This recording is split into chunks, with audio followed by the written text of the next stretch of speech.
Sa mga mami nga dyan na katulad ko na nahihirapan mag-budget ng kanilang pang-grocery, abay ano pang hinihintay nyo? Tara na dito sa Dali. Dahil dito nga ay makakatipid ka ng 5 hanggang 10 pesos. So ano pang hinihintay nyo? Tara na at samahan nyo akong mamili dito sa loob ng Dali. So ito na nga, magsimula tayo dito sa kanilang Gonat. Ayan mga kapitbahay ko, 79.75 pesos lamang siya. At ang kanilang Tinay Peanut Butter is only 59 pesos lamang. At ang mayonnaise nga nila dito is only 62 pesos lamang mga kapitbahay ko. At ang kanilang cheese spread is only 49.75 pesos. Talagang napakasulit pero quality yung mga products nila dito. Ang coffee ko black nga nila dito is 13.60. Samantalang, ang black coffee naman ng Dali is 9.50 lamang. At meron nga din silang coffee stick na hindi pa aabot ng 2 pesos. Madami kang pagpipilian dito at napakamura lang talaga sa halagang abot kaya pero quality talaga yung mga products. At pagdating naman dito sa mga frozen foods, ayan mga kapitbahay, meron silang kikiam dito for only 29.75 pesos. Meron nga din silang crab stick, 49.75 mga kapitbahay ko. At syempre, meron din silang cream dory fillet na 1 kilo. At ayan nga ang price nila is 99.75 lamang. Almost 100 na rin mga kapitbahay ko. At itong ang tender juicy ay may price na 190 pesos. At ang all-time ng Dali ay 175 pesos. At nakatipid tayo ng 15 pesos. Chicken poppers, 95 pesos. Crispy chicken patty, 99.75 pesos. At itong ang ating ham, 99 pesos. At sa mga mahilig ng uminom diyan, mga kapitbahay ko, naku, marami kayong pagpipilian dito at talaga namang napakababa ng presyo. Tulad na lang nitong gin, 68.50 lamang siya. Pero pagdating naman sa gin ng Dali ay mabibili mo lang siya ng 55 pesos. Meron nga din sila ditong 4 mga kapitbahay ko at mabibili mo nga ito ng 139 pesos. At ang Don Gin nga dito sa may Dali ay mabibili mo naman sa halagang 115 pesos mga kapitbahay ko. Yung na-less mo ay pwede mo pang ibili ng pulutan.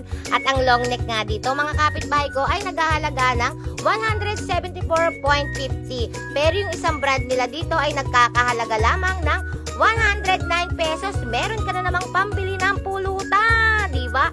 Sulit talaga pero quality din yung mga products dito. At ito namang orange na ito ay mabibili mo sa halagang 16.75.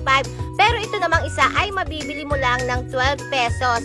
Ayan, 12.75 pesos mo siya mabibili. At yung iba namang 1.5 dito ay mabibili mo ng 49.75. At yung iba naman is 39.75. Etong ang hawak ko na energy drink ay mabibili mo ng 20 pesos. Pero itong ang sa Dali ay mabibili mo lang ng 14 pesos. O diba, nakatipid ka ng 6 pesos. So, lumipat naman tayo dito. Sa toothpaste naman na ito is mabibili mo ang isang pack ng 3.75 pesos. Pero itong ang Colgate ay mabibili mo dito sa halagang 8.50 pesos. O diba, nakales ka ng kulang 5 pesos. Ang isang sachet ng powder detergent dito ay 5.50 lang mga kapitbahay ko. At ang isang kilo nga dito na powder detergent ay 59 pesos. At ang kanila nga ditong Max Glow ay umaabot lamang ng 34 pesos. At ang dishwashing liquid naman ng Dali is only 25 pesos lamang mga kapitbahay ko. O diba, nakatipid tayo ng 9 pesos. So, eto na nga mga kapitbahay ko. At ang color safe nga nila dito, 500 ml is 31 pesos. At ang kanilang ang bleach original na 1 liter is 28.75 pesos. At sa halaga nga lamang na 5 pesos, mga kapitbahay ko, sisipagin na kayong maglaba dahil mura lang talaga ang mga powder dito. Kahit yung mga bar detergent ay mabibili mo lang ng wala pang 20 pesos mga kapitbahay ko. Talagang sisipagin na ako maglaba dito kahit maligo. Kasi yung shampoo nila with conditioner is 5.50 lang. Diba, napakasulit, may kasama na siyang conditioner. At ang tubig nga nila dito is 4.50 lang mga kapitbahay ko, hindi pa umabot ng 5 piso. At marami nga sila ditong mga juice, sagot gulamas. Meron nga din silang iced tea, andyan na yung price sa aking video mga kapitbahay ko. At ang presyo nga dito ng Dato Puti is 10 pesos, pero ang Purina Soy Sauce ay mabibili mo lang sa halagang 7 pesos. At ang Dato Puti Vinegar nga ay mabibili mo sa halagang 7.60 pesos, samantalang ang Purina Vinegar ay mabibili mo ng 5.75 lang. At itong ang Umami Seasoning, napakasulit mga kapitbahay ko, 2 pesos lamang yan isang sachet. At meron nga din sila dito mga kapitbahay ko na iba't ibang breading mix. May maanghang, may original, for only 9 pesos nga lamang. At meron nga din sila ditong breadcrumbs na nagkakahalaga ng 29.75 pesos. At ang kanilang ang sinigang mix ay 14.50 mga kapitbahay ko. At ang sinigang sa gabi naman ng Dali ay 9.25 lang mga kapitbahay ko. At meron nga din sila ditong seasoning na kulina. Sarap! Sarap na sarap talaga. At alam nyo ba, 2.75 lang ang price niya dito mga kapitbahay ko. At meron din sila ditong kimchi for only 49.75 lang mga kapitbahay ko. At syempre, yung mantika nga nila dito ay mabibili mo lamang 38.50 at ang kanilang sachet naman ay mabibili mo lang sa halagang 23 pesos.